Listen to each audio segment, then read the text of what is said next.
Hello, world. Can you hear me now? Got a little feedback here. Let me see what I can do about it. Hope everybody is well and doing fine on planet Earth.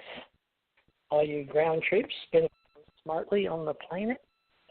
This is TJ Morris with ET Radio. Welcome aboard. All you ground troops spinning around smartly, as we've been saying since June 6, 2012.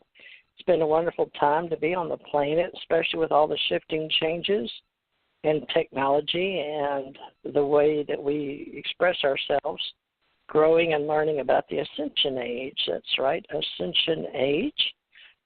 Those of us that have dealt with knowing what that was and how we work together online and have developed the Ascension community and the Ascension Age community and what we've now called the ACO Club. So we're doing Alien Contact Organization as well, and this has been a long time coming, recognizing that many of us have dealt with seeing things we call UFOs or unidentified flying objects, UFOs, and now we call them unidentified aerial phenomena, UAP. So I'm going to do what I can here to help people and help them make them feel better about seeing such things, because alien civilizations exist and UFOs are real, even though they may be unidentified flying objects. Now, we have those made of Earth origin by our own global affairs. We have very many people that have different countries available on the planet, and they all have various space agencies, and we're not going to be talking about those. We're going to be talking about those that come and go, that many of us have come to know as those that have came before, and those that people feel that they have been approached by our government.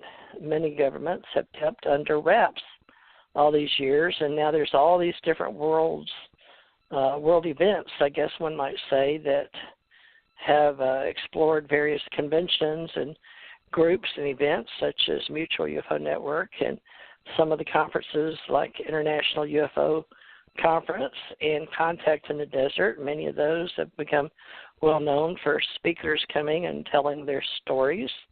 And I'm not about any of that.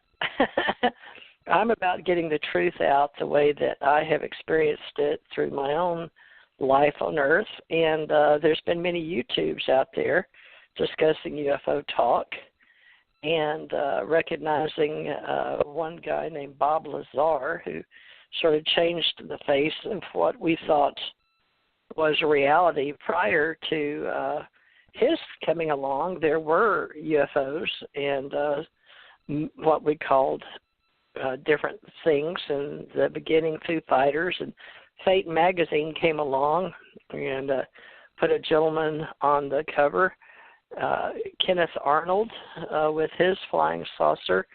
The Kenneth Arnold story became very well known in Washington, and I've been over there, and many UFOs were said to be in that area of the world, in Washington State, the northernmost corner of the United States of America, on the continent that's together, not the islands of Hawaii or any of the other parts that are not on what we call continental United States of America. And from Kenneth Arnold, we basically have had all kinds of sightings, but we dealt in the United States of America with the Roswell UFO incident in 1947, and many things happened during that time, during 1947, including the Council of Foreign Relations making the CIA Central Intelligence Agency, and I came along after the Roswell affairs in December. I was born on December 26th, the day after Christmas, in the year 1951. Now, by 1957, Spreake had come across, and I was already familiar with these type of situations with UFOs, and I guess I should say that I'm very familiar, and I felt very comfortable dealing with beings, and I believe that's what's inspired me in the second grade to go out to White Sands, New Mexico, in the White Sands, and have a UFO experience that I happen to remember. Now, personally, I have tried to do my best into making sense of my life of 66, soon to be 67 years, and I hope you have too, and dealt with whatever you felt was most comfortable to you being on the planet, and how you deal with UFO talk. And if you haven't been around people that have talked about it, I hope that you do. The reason being, there are those of us that have dealt and gone on into the military, and I went into the military after, actually the only one I remember wearing a uniform was back in 1985, I thought, for the first time, but I was told I was a rehire. And was the lady that trained me in Orlando said, "Man, what did they do to you?" Because she said I'd been through before and showed a picture I had drawn, and that really shocked me. But I knew that they had records of me in San Diego and that I had done some type of work back because I was hired in 67 when my paperwork was first sent through with NASA, National Aeronautics Space Administration. My husband, Stephen Lee Parrish, born June 21st, 49, who has passed away now, worked there as a very young boy, and he had 5 scholarships and was on the, back then they had draft cards, and he had one, and he was up, and went down to MEPS in Houston, and anyway, he got Chris Kraft signed a paper to keep him there, and be over the astronaut. It was a typing pool. Whenever the astronauts were talking, the typing pool would type it all up. So much for that. And he had a story to tell, and I got to know that he and his father and many people at NASA believed in UFOs and had knowledge, and back then it was considered classified.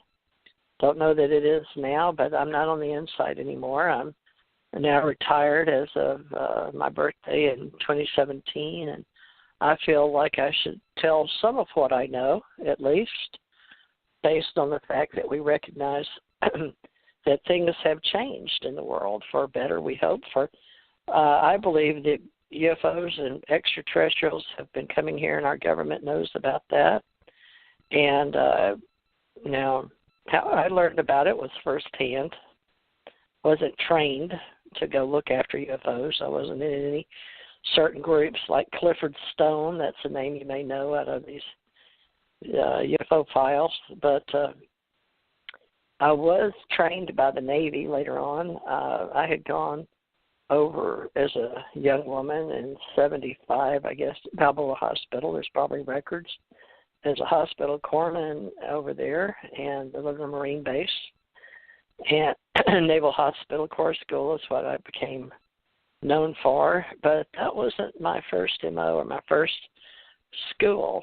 I was trained as a civilian from 1967 forward, May 1967, when I was in a newspaper, and was one of the women that was going to Washington to work, and I had apparently a relative, at least a gentleman that talked to me, Senator Thurmond, about working and starting as a page and working my way up in Washington, D.C., and I didn't want to move there.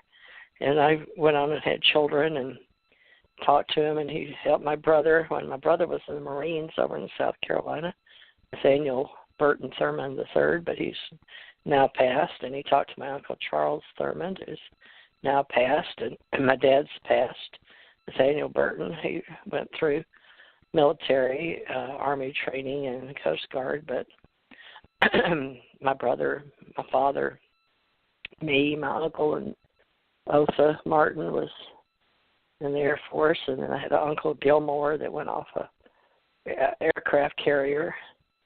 My Aunt Gwen Gilmore back then was distraught, and I don't think she ever recovered because she had 4 little girls to take care of. But it's been an interesting life inside and outside the military, and I had this life that had, I guess one might say, ulterior or ultra energy or strangeness, high strangeness, or just being extraordinary. I'm not sure if any of those words apply, but it sure seems like it, because I had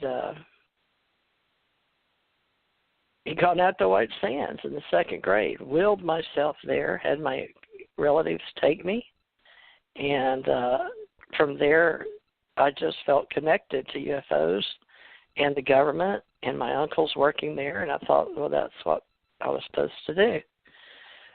It took me a while to get myself into that because I had 4 daughters, but I went back through again and was allowed to go through, and I know that when I had been a legal investigator, I had trained myself, basically, and gotten a license in Birmingham, Alabama before they had private investigator license with James E. Posey, an engineer working, and they were doing insurance, State Farm insurance cases with his wife. And from there I started Assured Confidential Investigative Reports, ACIR, in 78, while I was at the University of Alabama. So I wanted to train. I had been prior to that, tried out for Houston, and with 4 kids, they didn't want me, even though I was tall enough. I met all the criteria or met all the requirements to be a police officer.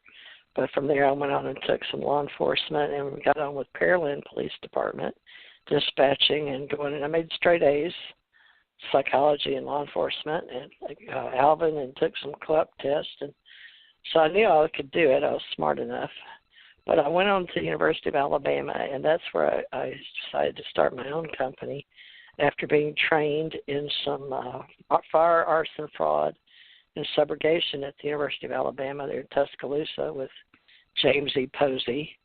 Got certified and all of that, and got some FBI cases under my belt, working with some agents, Officer Brown then, Special Agent Brown, BROWN, common name, I guess. But that was between 78 and 81. And I didn't actually I did some investigations, but I didn't get trained, as far as I know, in uniform till 1985. And that's when I went to the United States Navy. And I had gone out of country for some rich attorneys out of Houston, Newton B. Schwartz. At the time, I had been working for Percy Foreman off and on. They both worked in the same office building, and they had high-profile cases. Percy was known for a movie. I believe they made Jed for the Defense after him. He was a very good friend of mine, and he really did train me from the time I broke my tooth at the Warwick Hilton, just strangely enough, as a dancer with the Spinnerettes in 67. So all sheiks were coming over and being entertained by none other than the Bushes, I guess one might say, the ones we talk about in the big oil biz. And Dr. John Hill had gone over there just to meet me, and it was quite a good time of a lot of big names, and a lot of money was floating around, and things were changing, and I paid attention. But I still had to raise a family, so it took until I went to Alabama. And can't exactly explain why I was chasing UFOs, except that when I had moved up to Rochester, I was working for